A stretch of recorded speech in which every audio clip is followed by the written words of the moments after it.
So your deer season has come to an end, and hopefully you've had a great season, filled a lot of your tags, had some great buck encounters, spent time with your family and friends while you're out there, and hopefully got to partake in some of their harvest as well, because that's what it's all about. But now what do you do that deer season's over and it's not quite to the time of year when it's time to plant food plots and do all your land management? What do you do with all the intel that you collected from this past season? So you've had your trail cameras out there, you've moved your trail cameras throughout the season, you've collected a lot of data off those trail cameras. Now what do you do with that?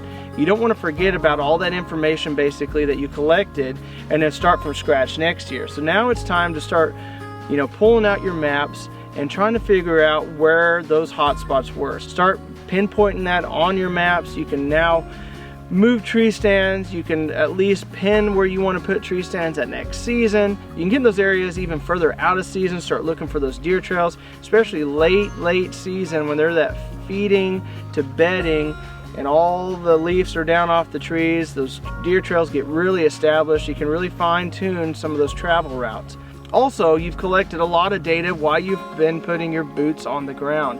Anytime that you've been in the stand or in your blind and you've seen deer travel from one area to another, now's the time to go in and mark that down in some way, whether it's on an app on your phone or if you've got a map that you're going to actually draw out, but you want to save that information. So regardless how good you think your memory is, coming into next season, if you do not mark this down, you're going to forget some of those little hot spots. You're going to wish you had put your stands in those areas, or try to remember exactly where that trail was that you really wanted to set up your deer stand on, because you saw the bucks traveling back and forth through there throughout the season last year while you were sitting in the stand. So you want to mark that down, like I said, some way, whether it's on a map or whether it's on your phone, and make sure that you start planning ahead for next season. Another thing that you can do with all this intel from your trail cameras, from your time setting in the woods, if you want to utilize that information to better manage your property, it's going to give you an idea where the deer like to naturally travel. You can go in, you can set up your food plots, you can see some of those areas that the deer like to bed in